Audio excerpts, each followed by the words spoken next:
Hello everyone and welcome to UGC NET mentor guys. Supreme court की तरफ से एक फैसला निकल के आया है that is reserve category candidates using age relaxation can not claim general seats where rules bar migration. तो ये एक पर्टिकुलर फैसला जो कि सुप्रीम कोर्ट की तरफ से निकल के आया है। बट हम बात करें अगर यूजीसी नेट एग्जाम की, तो हमारे इस एग्जाम में किस तरह की रिजर्वेशन पॉलिसी को फॉलो किया जाता है और किस तरह के डॉक्यूमेंट्स आपको रेडी रख लेने चाहिए, बिकॉज यहाँ पर एनटीए ने आपको इन्फॉर्म किया था before beginning the process of filling the online application form read information bulletin carefully and keep ready required documents and follow the following instructions। तो कुछ डॉक्यूमेंट्स कुछ डॉक्यूमेंट्स ऐसे हैं जो कि आपको रेडी रखने हैं। और ये कौन कौन से डॉक्यूमेंट्स हैं और रिजर्वेशन पॉलिसी क्या कहती है यूजीसी नेट एग्जाम को लेकर के, इसके बारे में आज की इस वीडियो में बात करेंगे। तो गाइस देखो, मैं आपको इस ऑफिशियल जो इन्फॉर्मेशन बुलेटिन इशू किया गया था लास्ट टाइम, इसके थ्रू मैं समझा रहा हूँ। सो गाइस देखो, रिजर्वेशन की कुछ पॉलिसी है जो कि फॉलो की जाती है यूजीसी नेट एग्जाम में। So reservation policy of government of India is applicable to UGC net according to this in the central universities and institutions which are deemed to be universities, the reservation of seats shall be as follows। तो यहाँ पर seats का जो reservation है वो कुछ इस तरीके से रहेगा। अब यहाँ पे आप देख सकते हो कि 15% होता है एससी स्टूडेंट्स के लिए, 7.5% एसटी स्टूडेंट्स के लिए, 27% फॉर ओबीसी जो कि नॉन क्रीमी लेयर में आते हैं। अब ये नॉन क्रीमी लेयर का क्या मतलब है कि ऐसे बैकवर्ड क्लासेस के कैंडिडेट्स जिनकी फैमिली इनकम 8 लाख से ज्यादा नहीं है। अगर 8 लाख से ज्यादा आपकी इनकम है, फैमिली इनकम, तो उस केस में आप नॉन क्रीमी लेयर में लाई नहीं करते, फिर आपको जनरल कैटेगरी से ही अप्लाई करना पड़ेगा। तो ये चीज आपको याद रखनी है, नहीं तो आपका जो नेट का सर्टिफिकेट है वो इनवैलिड हो सकता है फ्यूचर में। 10% of the seats for general economical, जो जनरल कैटेगरी से बट ईडब्ल्यूएस कैटेगरी से बिलोंग करते हैं, and 5% for the PWD candidates जिनकी 40% या उससे ज्यादा की डिसेबिलिटी है, उनको 5% का जो रिलैक्सेशन वो यहाँ पर दिया जाता है।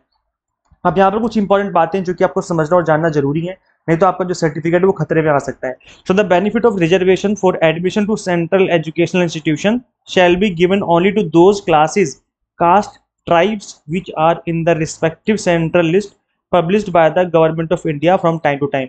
तो अगर आप सपोज करो एससी कैटेगरी से, एसटी कैटेगरी से हो या किसी अदर कास्ट से हो, तो उस भले ओबीसी क्यों ना हो आप, उन सभी का जो नाम है, जो आपकी कास्ट का नेम है, वो आपकी सेंट्रल लिस्ट में होना जरूरी है, जो कि सेंट्रल इशू करती है गवर्नमेंट ऑफ इंडिया। अगर स्टेट गवर्नमेंट के अंडर आपका सर्टिफिकेट बना हुआ है तो उस केस में सर्टिफिकेट को वैलिड नहीं माना जाएगा। और वही सेम की चीज यहाँ भी लिखी हुई है, अगर आप ओबीसी कैंडिडेट हो, नॉन क्रीमी लेयर से आते हो, तो उस केस में सेंट्रल लिस्ट में आपका नाम होना जरूरी है।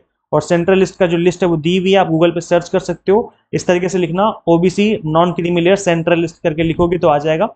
तो उसमें आप चेक कर लेना, अगर उस लिस्ट में आपका नाम नहीं है तो फिर उस केस में आपको जनरल कैटेगरी से ही आपको अप्लाई करना पड़ेगा। देखो लिखा हुआ है कि अगर आप स्टेट लिस्ट में ओबीसी में आते हो तो उस केस में आपको फिर नॉट कंसिडर, आपको कंसिडर नहीं किया जाएगा ओबीसी जनरल ओबीसी कैटेगरी में, एनसीएल में, और फिर आपको ये चूज करने की जरूरत नहीं है, आपको जनरल कैटेगरी से ही अप्लाई करना पड़ेगा। तो ये चीज बहुत ज्यादा ध्यान रखने वाली बात है कि अगर आपका सर्टिफिकेट स्टेट गवर्नमेंट का सर्टिफिकेट है, स्टेट लिस्ट में आपका नाम है, लेकिन सेंट्रल लिस्ट में आपका नाम नहीं है ओबीसी में, तो उस केस में फिर आपको जनरल कैटेगरी से अप्लाई करना है। अदरवाइज आपका जो सर्टिफिकेट है वो इनवैलिड हो जाएगा, आपको फ्यूचर में दिक्कत हो सकती है। और वही सेम चीज यहाँ पर ईडब्ल्यूएस के लिए भी मेंशन कर रखी है गवर्नमेंट ने कि जो इकोनॉमिक वीकर सेक्शन है उनका जो सर्टिफिकेट है वो इस रेगुलेशन के अकॉर्डिंग होना चाहिए। अगर इसके अकॉर्डिंग नहीं है तो फिर वो भी सर्टिफिकेट नहीं माना जाएगा। फिर जो रेगुलेशन है government time to time issue करती रहती है। पीडब्ल्यूडी कैटेगरी की बात करें तो इनका 40%, देखो लिखा हुआ है नॉट लेस देन 40%। अगर आपका बेंचमार्क विद डिसेबिलिटी है तो उस केस में जो डिसेबिलिटी 40% है, उससे ज्यादा क्यों नहीं चाहिए, उससे कम की है तो फिर आपको पीडब्ल्यूडी कैटेगरी में कंसिडर नहीं किया जाएगा। और साथ ही यहाँ पर यह भी बोल दिया गया है कि जो पीडब्ल्यूडी कैटेगरी के स्टूडेंट्स हैं उनको जो सर्टिफिकेट है वो इन लोगों में से किसी एक से बनवाना पड़ेगा, मतलब उनके जो अप्रूवल है यहाँ से लेना पड़ेगा, अदरवाइज फिर दिक्कत हो जाएगी, आपका सर्टिफिकेट नहीं चलेगा। इस स्क्राइब के बारे में आप लोग जानते होंगे कि अगर आपको देखने में प्रॉब्लम होती है, आप सही से आंसर नहीं कर पाते, तो उस केस में स्क्राइब आपको दिया जाता है। मतलब एक दूसरा कैंडिडेट होगा, दूसरा पर्सन होगा जो कि आपसे कम पढ़ा लिखा होगा, और देन उसके बाद वो आपकी हेल्प करेगा एग्जाम में, आपको एग्जाम दिलाने में। ये केवल पीडब्ल्यूडी कैटेगरी के स्टूडेंट्स के लिए होता है, सबके लिए ऐसा नहीं होता है। अब यहाँ पर कैसे देखो, जो इन्होंने बोला था कि रजिस्ट्रेशन के टाइम पे आपके पास जो डॉक्यूमेंट्स है वो होनी चाहिए एनटीए ने, तो वो कौन कौन से डॉक्यूमेंट्स है, तो लिखा हुआ है keep ready required documents and follow the instructions. तो यहाँ पर कैसे देखो, अगर आप जनरल कैटेगरी से बिलोंग करते हो तो उस केस में आपके पास टाइप ऑफ आइडेंटिफिकेशन में bank account passbook with photograph, अगर ये नहीं है तो पासपोर्ट नंबर, अगर बना हुआ है तो ठीक है, अगर वो नहीं बना तो राशन कार्ड जिसमें आपका प्रॉपर नेम होना चाहिए, अगर ये भी आपके पास नहीं है तो उस केस में आधार कार्ड नंबर। अब यहाँ पर मैं बता दूं सभी कैंडिडेट्स को कि यहाँ पर इसलिए एनटीए ने बोल दिया कि इन डॉक्यूमेंट्स को पहले से रेडी कर लो, क्योंकि दिक्कत ये आती है कि आपका आधार में तो नाम अलग होता है और 10th क्लास की के सर्टिफिकेट में नाम अलग होता है, तो उसके से फिर बहुत दिक्कत आती है। नेट के सर्टिफिकेट की वैलिडिटी, जो नेट का सर्टिफिकेट है वो तक खतरे में आ जाता है आपका।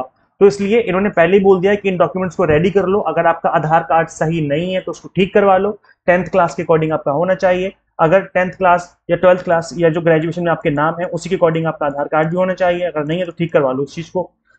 अगर आधार कार्ड नहीं है तो फिर वोटर आईडी कार्ड भी आप लगा सकते हो, या फिर अदर गवर्नमेंट आईडी लगा सकते हो, जैसे ड्राइविंग लाइसेंस वगैरह। इसके अलावा अगर आप अभी अपियरिंग में हो फिर तो आपकी लास्ट सेमेस्टर की मार्कशीट वगैरह चल जाएगी, नहीं तो अदरवाइज अगर आपने कंप्लीट पास कर लिया है तो आपकी जो डिग्री है या जो फिर आपकी मार्कशीट उनको आपको रेडी रखना है। इसके अलावा अगर आप रिजर्व कैटेगरी से बिलोंग करते हो तो उस केस में फिर यहाँ पर आपके पास कैटेगरी सर्टिफिकेट होना चाहिए। इकोनॉमिकल अगर ईडब्ल्यूएस हो तो वाला सर्टिफिकेट होना चाहिए, पीडब्ल्यूडीएस हो तो उसके अकॉर्डिंग सर्टिफिकेट होना चाहिए। तो ये चीजें हैं। अब यहाँ पर जो डॉक्यूमेंट्स हैं मैं बता दूं, ये जो सर्टिफिकेट है ये एनटीए फॉर्म फिलिंग के टाइम पे तो नहीं मांगेगा आपसे, लेकिन डॉक्यूमेंट्स आपको रेडी रखने के लिए बोला गया है। हो सकता है देयर इज ए पॉसिबिलिटी कि एनटीए मांग दे, क्योंकि ऐसा हो चुका है पहले। एनटीए ने जब सर्टिफिकेट इशू किए जा रहे थे तब कुछ कैंडिडेट्स के तो सर्टिफिकेट इशू कर दिए गए थे, कुछ के सर्टिफिकेट्स रोक लिए गए थे। लास्ट ईयर की बात बता रहा हूं मैं। और उनसे उनसे कैटेगरी का सर्टिफिकेट मांग लिया गया था। तो अगर आपने जो आपकी कैटेगरी है उसके डॉक्यूमेंट्स अगर आपने रेडी कर लिए तो बहुत अच्छी बात है, नहीं किए तो करवा लो, क्योंकि अभी टाइम है फॉर्म फिलिंग में। अप्रोक्स हफ्ते 15 दिन का टाइम है अभी, क्योंकि सितंबर के एंड में अक्टूबर के फर्स्ट वीक में फॉर्म फिलिंग स्टार्ट होगी। तो अभी टाइम है, अभी भी आप रेडी करवा सकते हो। फॉर्म फिलिंग के टाइम पर तो नहीं मांगेगा, नहीं मांगता है एनटीए डॉक्यूमेंट्स, लेकिन ये जो डॉक्यूमेंट्स है या तो एनटीए मांग सकता है सर्टिफिकेट इशू के टाइम पर, उस टाइम पर डॉक्यूमेंट्स मांगे जा सकते हैं। और उस टाइम पे भी नहीं मांगता है एनटीए तो उस केस में देखो, जैसे अभी नहीं मांगा था, जैसे जून 2025 के जो डॉक्यूमेंट्स आए हैं इसमें एनटीए ने सर्टिफिकेट नहीं मांगे, लेकिन इससे पहले लास्ट ईयर कुछ स्टूडेंट्स के मांग लिए गए थे, कुछ कैंडिडेट्स के सर्टिफिकेट मांगे गए थे। ये मैं हकीकत बात बता रहा हूँ मैं।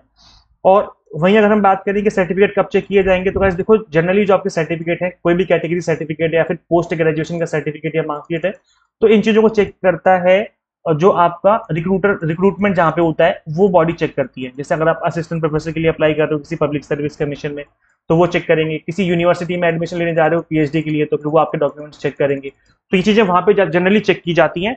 अगर वहां पर आपके डॉक्यूमेंट सही नहीं हुए तो फिर आपका नेट का जो सर्टिफिकेट है वो वैलिड नहीं माना जाएगा, वो इनवैलिड हो जाएगा। तो इसलिए अपने सर्टिफिकेट पे ध्यान रखिए, इन चीजों का ध्यान रखिए और इसके अकॉर्डिंग ही आपको अप्लाई करना है। स्पेसिफिकली मैं बात करूंगा ओबीसी एससी एसटी की, कि आपका जो नाम है लिस्ट सेंट्रल लिस्ट में होना जरूरी है। अगर सेंट्रल लिस्ट में नाम नहीं है तो फिर आपको जनरल से ही अप्लाई करना है।